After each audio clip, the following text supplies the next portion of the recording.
Hi, I needed some coffee today because I knew that this was going to be a really long video and I need the energy. Because today I'm going to be reviewing and breaking down season 1 of Scream. This is part of my Scream series. I've already reviewed the first 4 movies and I put out my predictions for Scream 5. And for the next 3 weeks I'm going to be reviewing all the seasons of the Scream TV show. The first portion of the video, of course, will be spoiler free, and then I will get into my spoiler-filled breakdown talking about all of the characters and going episode by episode and hitting on all the major plot points. But to start out, I'll read off the synopsis and get into some fun facts. But first, okay. In Scream Season 1, we follow a group of teenagers living in Lakewood being targeted by a masked serial killer. Wes Craven has stated in an interview that he didn't like the mask in the show because he said that they should have just let Ghostface be Ghostface. For all the scenes where Emma is talking to the killer on the phone, the voice of the killer when she was acting was actually just the assistant director reading off the lines, so she didn't even know what the killer would sound like until she watched the show. And I feel like that's kind of lame because in the original movie, the actresses didn't even know what the actor would sound like, and when they were talking to them on the phone, they were actually talking to him on the phone, and so their reactions were a lot more genuine. Also on that note, Neve Campbell has said that if the TV show performed well, then she would consider making a cameo, and we know how that turned out. Riley Mara was named as such to give an homage to Tatum Riley from the original Scream movie. Even though I don't think that she really was the replacement Tatum, I think there's another character that actually embodied her a lot better. The original Scream was inspired by the Gainesville Ripper, and the TV show was a bit inspired by the Sheila Eddy case, which I actually haven't heard of. I probably should have looked into that. During the filming of the first season, the show was titled Hush to keep things under wraps. In episode 1, they have a conversation in a classroom much like they did in Scream 2, and they make commentary on the fact that slashers can't be made into TV shows. There was originally a reference to a failed TV series spin-off of the Stab films, which is the franchise within the Scream franchise, thus indicating that the show existed in the same universe as the films. However, apparently executive producer Bob Weinstein vetoed the idea, saying that he did not want any references to the films in the show. Also, can we just talk about that for like 2 seconds? I can't believe that the first 4 movies and almost the entirety of the TV show was produced by the Weinstein brothers. Ugh. And also, I believe that that's why the 3rd season was rebooted, because that was after they were, you know, arrested. Should I say allegedly? Allegedly. Anyways, that's all the fun facts that I have, so now to get into my spoiler-free thoughts on the show. I want to hit on all the positives first because I think that there might be more negatives. First of all, the highest praise that I have to give this show is for the score. The music is so good. It's absolutely the best thing about this show, and I think it's such an underrated score to the point where I think that it's gonna make my list of top 10 scores of all time. Also, some of the characters, however stereotypical, are actually pretty likable, but I must stress that only some of them are. Because a couple of them actually do go through some nice arcs and they have some good development. Honestly, now that I'm thinking about it, I shouldn't have said some because only 2 are coming to mind. There were only like 2 characters that I liked. But we'll get there when the time comes because I'll go over like the list of all the main characters. The gore and the kills in this show are surprisingly very gruesome. I think they're really good. The show was far more brutal than I thought it was going to be. Like, it was kind of gnarly. I think that any horror fan would be impressed and honestly surprised at the level that they took it to with this show. And some of the kills were really fun and impressive. Like, I think a lot of time went into the design of the kills because they're not all just stabbing. Some of them are contraptions and some of them involved like luring the characters into different locations and stuff. And it was pretty gruesome. The kills are great. Also, in terms of story, I'm really glad that the premise wasn't an exact replica of Scream. I will say that they borrowed a lot of ideas from the franchise, but as far as the premise goes, like the setup, it definitely stands on its own. The story is fun. Like, I think it's enjoyable. It's interesting to go along for the ride. Is it great? No. Is it full of holes and contrivances? Yes, but it's fun nonetheless. I think that that's kind of the point. The show and some of the movies are intentionally ironic. Now, there are some negatives, as I mentioned. I mentioned how 2 of the characters are likable. Well, 2.5. The rest suck. They are not good characters. I think it's because they are so, like, so stereotypical. Again, I do think that it was purposeful because Scream is just known for being purposefully ironic, but at some point, and I mentioned this in my review of Scream 4, it kind of just starts to feel like a crutch for their lazy writing. Because the biggest thing and why I think that Scream became so well loved is that not only was it making commentary on all the tropes, but it was breaking free of a lot of them. So the characters in this show are just painfully stereotypical, and a lot of them don't even really go through any type of development. A couple of them, as I mentioned, have good arcs, but otherwise the characters all just exist to deliver the lines that you would expect them to. And the acting, my guy, oh, it is not good. I made a tweet a while back saying that some actors think that being upset equals just breathing really loudly, and yeah, that was inspired by this show. I'll get into it in the breakdown of the episodes, I'm sure, but someone dies and then one of her friends, it like finds out, and all he does when he reacts is just so a lot of the acting is just not believable. A lot of the reactions are just pure shit. When characters are supposed to be crying, their eyes are drier than a desert. There is not a tear to be seen. And when they're mad, they're so huffy and puffy and just arg, bald fists. So it's bad, but it makes the show more enjoyable sometimes. It depends though, I guess, if you can stand corny acting or not. Some people don't like it. That being said though, you don't really care about any of the characters, least of which actually would be the lead, Emma. I'm sick of it. I'm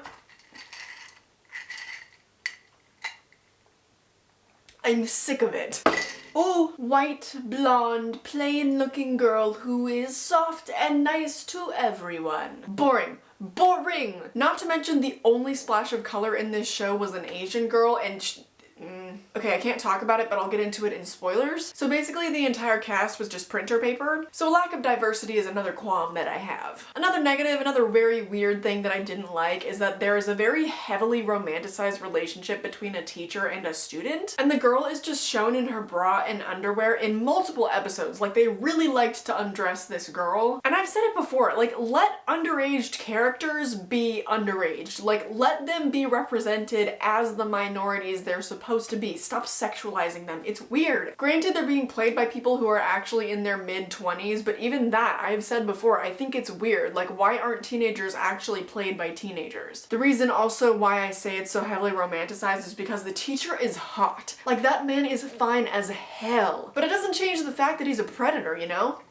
And overall, there's just a lot of really lame subplots that are clearly there to fill the time. And like I mentioned in the very first episode, there's that commentary in the classroom where they're like, well, you can't turn a slasher into a TV show. And it turns out that's true. The subplots are all really stupid and they just aren't very consequential to the main plot. And so when they're going on and you're like not following the main plot of the show, you're like, ugh, come on, can we get through this? So overall, before I get into the spoilers section, there is so much that's bad about this show, but I still loved it. I think it's so entertaining. It's one of those shows that you don't have to think too hard about. You can kind of just turn off your brain and you throw it on, and one of the really annoying characters dies every once in a while. It's a good time. So I definitely recommend it, but that actually does it for my spoiler-free section because we have a lot to cover in the spoiler section. So go watch this show if you haven't, and once you have, then definitely come back for the spoiler section. Okay, so for the spoiler section first, I am going to talk about all of the main characters of this show. There are some that I'm not really going to get into because they're more like side characters and there's just not a lot to cover with them. So like Sheriff Hudson and Maggie, Emma's mom, Brooke's dad, the mayor, Nina, Seth Branson, Piper.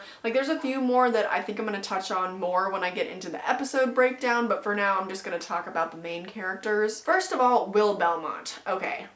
I saw straight through this man right from the beginning. A villain. Initially, from the very first episode, they set him up as being super sus because he didn't call Emma when they were like supposed to have plans and he just totally bailed on her. And he's like, oh, my phone died, and then he kind of gets caught in a lie later. And then also, anytime he was on screen, he was either arguing with Jake about whether or not to stop blackmailing the mayor and one of their best friend's fathers, or he was emotionally manipulating Emma, or he was talking about getting a scholarship to Duke. That's all he did. And honestly, I kind of feel like he got what was coming to him. Up next would be Kieran. real weirdo. He seemed so sus the entire time, which is very typical of the Scream franchise, like making the boyfriend or making the love interest look suspicious. So he wasn't very likable, and I wasn't really rooting for his relationship with Emma at all. So he was yet another character that I didn't like. Up next we have Jake. I feel like they did him so dirty. The actor, not the character. He was the most stereotypical jock asshole ever. I do think that he actually had some growth this season, and albeit, you know, he was blackmailing the mayor very violently, but he went through some growth, and honestly, I can't even say that I hate him. And compared to a lot of other stereotypical jock characters, I don't think he's half bad because he kind of has this soft spot for Brooke, although he's scary. Speaking of Brooke, let's talk about my favorite character of this show. She starts off as this very stereotypical vixen, Regina George type girl, and then she totally blossoms by the end of the season. She also had this relationship with the teacher, and she was heavily objectified, so it kind of led people to have assumptions about her. I kind of related to her. Her whole mean girl thing was kind of just a defense for all the creepy weirdos in her life. And by the end of the season, she had gone through all of this development, and she'd become a much better person. I think she actually went through the most character development out of any of the other characters. I wanted her to be the main character because I just found her to be the most interesting. Because not only does she realize that her boyfriend is in fact a predator and she's kind of been used, but she also realizes that she's had this guard up. She's realized that the way that she's treated people was wrong, and she pulls a complete 360 by the end of the season. Anyways, moving on to the next character, which would be Audrey. So her whole arc was interesting because it wasn't much of an arc. She was always kind of just the stereotypical short-haired lesbian with anger issues. And because she always said, "I'm not a lesbian," they labeled her as bi-curious because she was like kind of in denial with her lack of attraction to men. But I think that this was the wrong direction to go with her character because she's played by Bex Taylor Klaus, who uses they them pronouns, and that would have been a much more interesting arc, like if she had come to terms with the fact that she doesn't necessarily fit into the gender binary, and therefore they wouldn't label themselves as a lesbian. But they didn't, and they stuck with the bi-curious thing the whole time. We'll also talk about her with a thing at the very end, we'll get there. But up next, Noah. I liked him. Yeah, I liked him. Was his acting great? No. Wasn't a fan of that, but even though his acting was bad, I think that he kind of pulled off that nerdy trope well. It was still pretty endearing. He's obviously the new Randy, and Randy is likable in his own way. We love Randy, but he is admittedly a little bit annoying, and I think that Noah was a more likable version of Randy. He made all of the horror commentary in the show, and his monologues mixed with the score just, oh, mwah. And finally, let's talk about Emma, our main character. You guys already know I hated her. She was the epitome of the lead girl making stupid choices. But to be fair, the plot of the show wouldn't have moved along if she hadn't been so brain dead. You know what? I don't even want to spend that much time talking about her because I didn't like her. And I think that's honestly this show's biggest downfall, is they chose the most boring character to be the lead. So now let's just get into the plot. I'm gonna cover this show episode by episode. This honestly might be kind of a mess. We'll find out because now I have to interpret all the notes that I took while watching the show. The first episode, obviously called Pilot, there's a video of Audrey and Rachel kissing that goes viral, and Nina and her boyfriend Tyler are brutally murdered. Memories of a killing spree 20 years earlier haunts those affected, inspiring a new killer. Ooh. I think that this first episode was probably my favorite of the entire season. I love that they have a cold open. It's basically just a remake of the Scream movies. This whole show was kind of just a remake of the movies, but I love that they had a cold open because like so much of the advertising of this show had Bella Thorne in it, so everyone thought that she was gonna be the star of the show, and then they killed her in like the first scene, which is great too because like in hindsight her image was fine back then, but now you hear the name Bella Thorne and you're like, yeah. So we love that she was killed a la Drew Barrymore like in the first Scream. Oh Oh my god, that scared me so bad. It sounded like my coffee screamed. They also centered a lot of the commentary on social media, which gives me hope that they won't do that for Scream 5. And I think that for a TV show centered on high school students, that was actually an appropriate choice to have commentary being on social media. As I mentioned right off the bat, they put suspicion on Will because he's like, oh, my phone died, I couldn't reach out to you. So right off the bat, they were kind of setting up the first suspect, which I think is fun. I also love that her mom is a coroner. I think that's a fun new dynamic as well, because we have someone that actually has kind of a personal relationship with all of the dead bodies. I also think that Noah, aka the new Randy, has a great introduction to this show, because we meet him when he meets up with Audrey at school and he's like reacting to her being outed. He was so nice to her about it. He's like, when were you gonna tell me? And then of course we have the classroom scene, and that excited me so much because they mentioned so many of my favorite movies and TV shows. Like they talked about Hannibal, but then it ended up that that was the most comprehensive commentary that we ever got through the whole duration of the rest of the show, so that bummed me out. So anyways, moving on. In the end of the first episode, they have a party, and it's literally the day after Nina had been murdered. And I'm like, how did Emma's mom, or for that matter, any of the students' parents, let them just go to a party? And then like Emma kisses Kieran, and that's weird because at this point you're kind of rooting for Will, even though he doesn't seem like a great boyfriend. I don't know.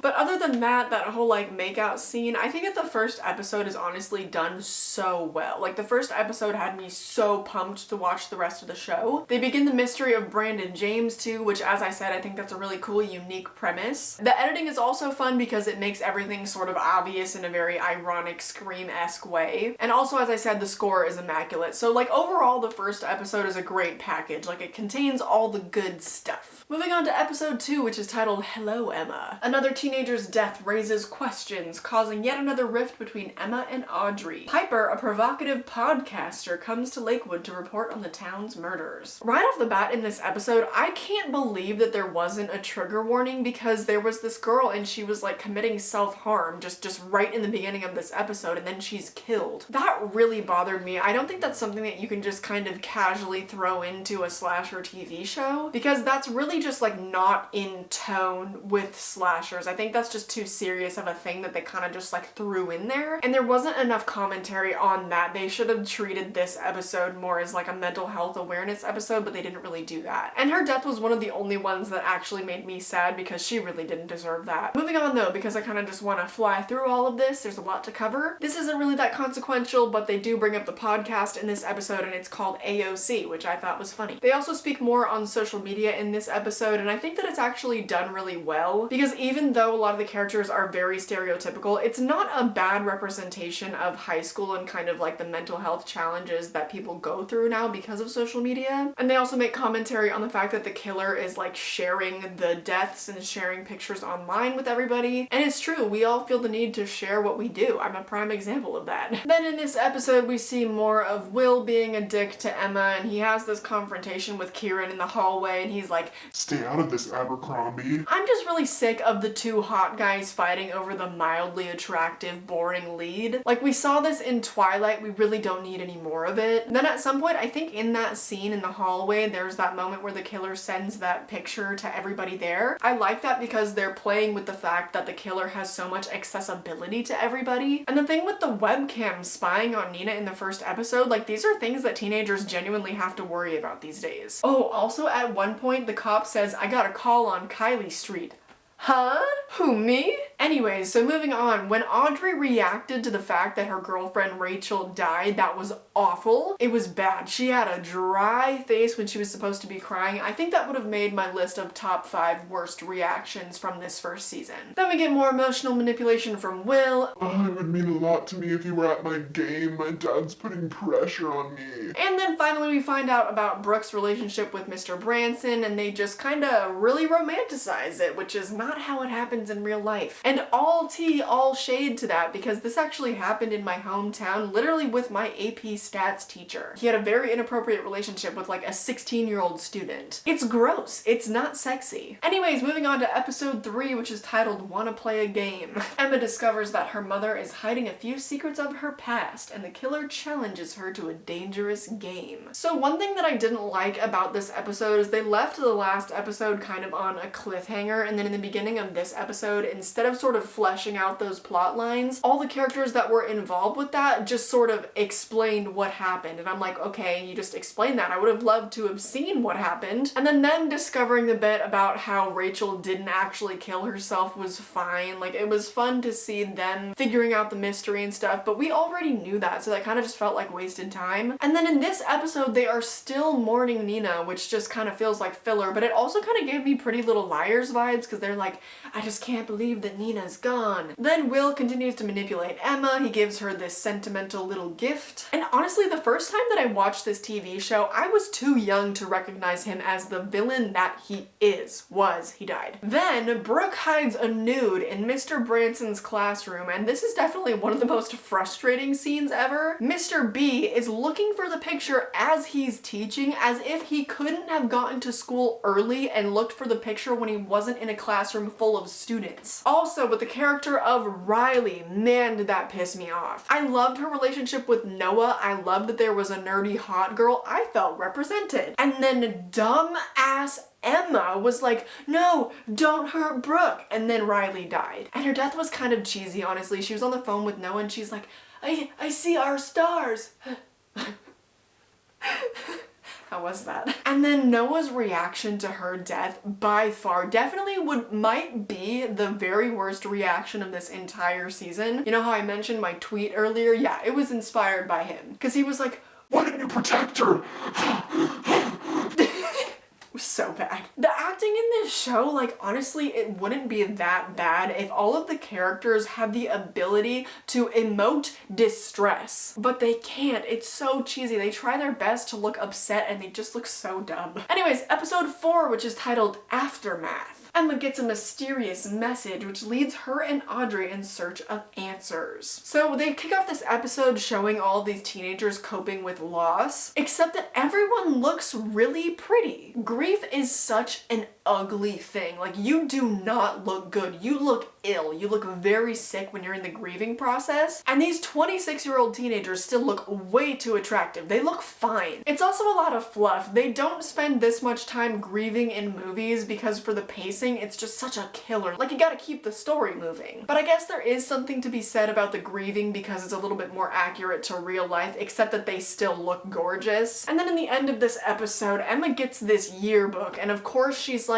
I'm not gonna go to the police, I'm gonna go to my friends. What I did actually like about that though is it seems like Audrey and Emma can actually handle themselves, because when they're like snooping around and stuff and Noah comes in, they tase him and completely incapacitate him. So that's cool. I like that they were able to handle themselves, but also it was just Noah. And then they find Tyler's head, and that's so stupid. It's also so stupid when Emma's video gets leaked, because that would also make the list of top 5 worst reactions. She way underreacted. She saw it and she's like, that's my first time. Like, that's it? Dude, I would be mortified. I'd be hyperventilating. I'd be having a panic attack. Anyways, moving on to episode 5, Exposed. When a scandalous video is leaked, Emma learns a heartbreaking secret. I'm probably not even gonna get into that because we knew at this point that Will is a villain. And in this episode, yet again, we open on them just dragging out the grieving process. We spend so much time with these characters just grieving, and it just occupies so much of the storytelling space that it doesn't need to, because we've stopped caring about Nina at this point. And also not much happens in this episode except that Emma just finds out that Will like only approached her on a bet, which like of course because he's awful. And then we also find out that he and Jake are blackmailing the mayor. And that's actually just insane because there's just no way. Like that would never ever be a believable thing. Like no 2 high schoolers would blackmail a very wealthy and powerful mayor. Especially because he's the father of one of their best friends. And also in this episode they build more on Emma and Kieran's relationship, relationship, but I just don't care about it. I literally wrote in my notes, Emma and Kieran do nothing for me. I don't care about them. So moving on again to episode 6, which is called Betrayed. Emma learns that the latest prime suspect is someone close to her. Yeah, so we find out that Audrey has some anger issues and she's the new suspect. Basically, Audrey gets taken in and then she's like, Emma, you gotta get rid of this video of me. Like, go get it and destroy it. Don't look at it. So of course she looks at it naturally. And that video is kind of dumb. Like, that would honestly also make my list of top 5 worst reactions, that video of Audrey in the car. And I'm also so surprised that Emma just blindly trusted Audrey. Like, okay. And then afterwards, when Emma successfully retrieves the card that Audrey wanted her to destroy without watching, she meets Audrey right outside of the police station and gives it back to her. If I were Audrey, I'd be like, not to be that guy, but I definitely told you to destroy that. And literally just she hands it to her right in front of the police station. I cannot with this TV show. No, actually, I just cannot with Emma. Emma is so stupid. Anyways, episode 7, titled In the Trenches. Emma tries to save a friend from the killer's dangerous game of hide and seek before time runs out. In this one, I just have to point out, in the beginning of the episode, Emma's mom is like making dinner because Kieran and Sheriff Hudson are gonna come over for dinner. And then right after that, Emma is like, oh, Kieran's here, he's gonna take me to school. So I just have to ask, because the continuity of this is very confusing. Was her mom actually cooking dinner in the morning? I don't know, weird. And then we get more of Brooke's subplot with her dad, which just feels really unnecessary. Granted, we care about Brooke, but we've never met her mom. How are we supposed to care about that when it doesn't seem like it has any connections to the murders in town? I guess they kind of try to use the situation to make Brooke's dad look more guilty, but it doesn't really work for me because it's just such a loose connection. This is also the one where they go to the bowling alley because dumbass Will has been kidnapped and he's there. They also make you think that it's Jake because everybody like gets split up and he leaves Brooke alone, but then he gets stabbed, so you're like, oh wait, maybe not. But then in the next episode you find out that the knife missed all of his major organs, so you're like, oh, he's suspect again. Anyways, in this episode, of course, they find Will alive, and this really bothered me because Emma, like, saving him from near death basically made her realize that she still loved him. And that sort of made me feel like, okay, did Will and Jake just orchestrate this whole thing to get Emma to love Will again? Because with the way that they're blackmailing the mayor, that did not feel like too much of a stretch. But then Will dies. Will's death was gnarly. Like, that was one of the most gnarly ones, and Emma got his blood splatter all over her. That was a crazy twist because they set it up really well for Will to be one of the suspects, and then it's like, bam, sawed through the head. Moving on to episode 8. Called Ghosts. Emma is shaken by another death and uncovers a secret from the past. Oh, I forgot to talk about, I think it was like episode 3 where she learned that her mom was Daisy, the girl that Brandon James was obsessed with. But honestly, that whole story kind of takes a seat on the back burner because so much random trivial drama happens with all the teenagers, and I realize I haven't even really been talking about it, but we'll get there. Again, they show the fallout of dealing with death, and yet Emma looks completely normal. She doesn't look like she's grieving at all. Her face is always dry. She has no purple shadows under her eyes. She's still wearing makeup. Her face still looks very plump and healthy. She's not gaunt at all from like a lack of appetite or whatever. Anyways, I'm so tired of talking about that, but they grieve so much in this show. Now in this episode, they explore some of the sexual tension between Brooke and Jake. But that's not given enough attention because of course we go to Emma in the hospital who has a vision of her dad. Again, I say, okay. And somehow this vision of her father magically gave her the answer that she needed, and she finds out she has a secret sibling. Hello, Scream 3, nice to see your plot again. But then we go back to Brooke's subplot because we find out that her dad was moving a body of someone that OD'd in his house. So his wife had started using again, and then the body he was moving was someone that just was random, had nothing to do with the murders in town. It was at this moment that I made the note, they can't turn slashers into a TV show. And at this point, they weren't even making any type of commentary anymore. Like, there's little references to TV shows and movies here and there that are dropped by Noah, but they're by no means making commentary anymore. The first episode excited me so much, and then that was literally it. And then we have the showdown with Mr. Branson and Brooke in the theater, and that's definitely a nod to Scream 2. Just a really lame version of it where they decided to throw in the fact that this high school girl would only be in her bra and underwear, yay! So when when she's being attacked, it's really just a less fun version of Scream 2. And then Mr. Branson is arrested, which he just should have been anyways. Now, on to episode 9, The Dance. Mr. Branson is taken into custody, but Emma starts to suspect his innocence. Piper and Emma visit Brandon's mother.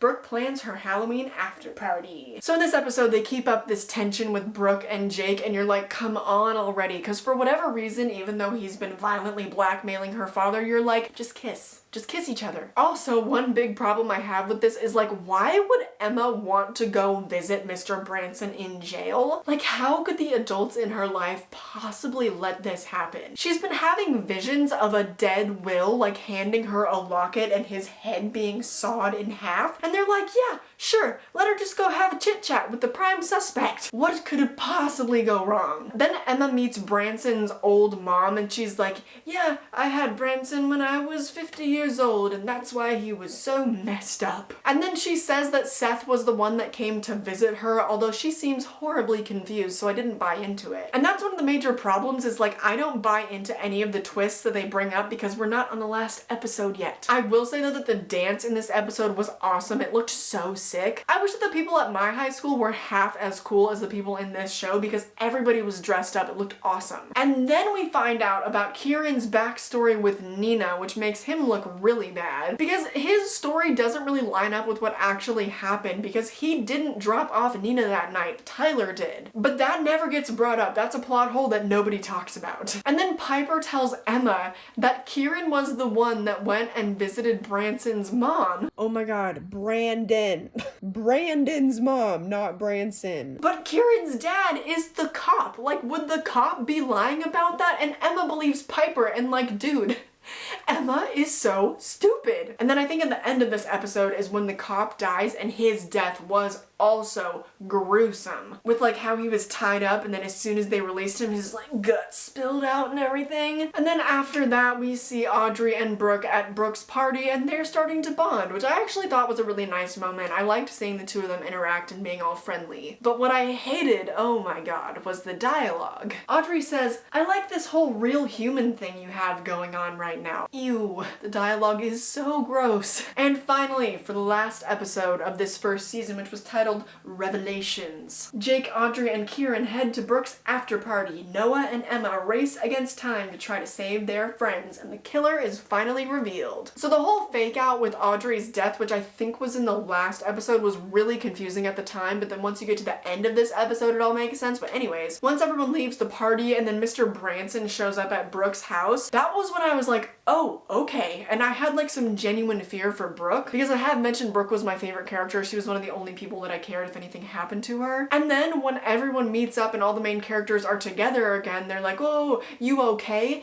And then they all just like walk around Brooke's massive house by themselves. Like, okay, Emma, go into the massive house by yourself to make that phone call. Good idea. And then we have the big climax where they go out to the dock where everything had ended with Brandon, and it's revealed that Piper is the killer. What? I actually thought it was pretty good. I thought that Piper was a really good killer, although during the climax I was thinking to myself, hey Emma, maybe you should have finished untying your mom before you faced off with the killer. Just a thought. Again, for the third or fourth time, I must say that Emma is just so painfully stupid. And like I said, I do like that the killer was Piper, but that plot just feels so recycled. Like, hello, Scream 3. Did they think that we wouldn't notice? But I do have to say that I liked Piper's death. I like that they kind of remade the final scene of the original Scream where Billy died, but then he came back and she shot him in the head. Same thing happened with Piper. But then it was also a mixture of that with the ending of Scream 3 because Emma had this secret sibling that carried out this revenge plot against her. It's kind of just copying Scream in a lot of ways because, you know, the premise was original, but then the way that the whole story played out, it was kind of just a big old Scream remake. And then we come full circle with Audrey's character. By the ending, her reputation is totally restored. She's known as the person that like saved the day. And I thought that this was kind of just like a perfect contained limited series. I thought this was just a great one season show. But then of course they had to leave it open-ended and make Audrey look like the bad guy. There's no real reason that Audrey had to have been in on it except for the fact that they wanted to make a season 2. Like, yeah, there was the part where Piper and Will got attacked and they're like, we don't know who that was. But they easily could have written it into Piper's whole monologue at the end that she had paid someone off to do that to throw off suspicion from herself. That would have been so easy. They could have just explained it like that. I hate that they leave it open-ended. This would have been the perfect limited series had they just left it alone. But whatever, it is what it is, and honestly, I'm excited to watch season 2 now. I haven't started it yet, and honestly, I completely forget what happens in season 2, so I'm excited. But that is it. I've been talking for like an hour and a half. Of course, feel free to respond to literally any and everything that I mentioned in this video. I will indeed be covering season 2 next week, so definitely subscribe and stay tuned if you haven't already. Also, click that notification bell because YouTube is just really bad at notifying people whenever I post. And if you'd like to follow me on social media or support me on Patreon and get some extra content or get even more extra content on my vlog channel, everything is linked down below. I hope that you enjoyed this video and I hope I catch you in the next one. Bye!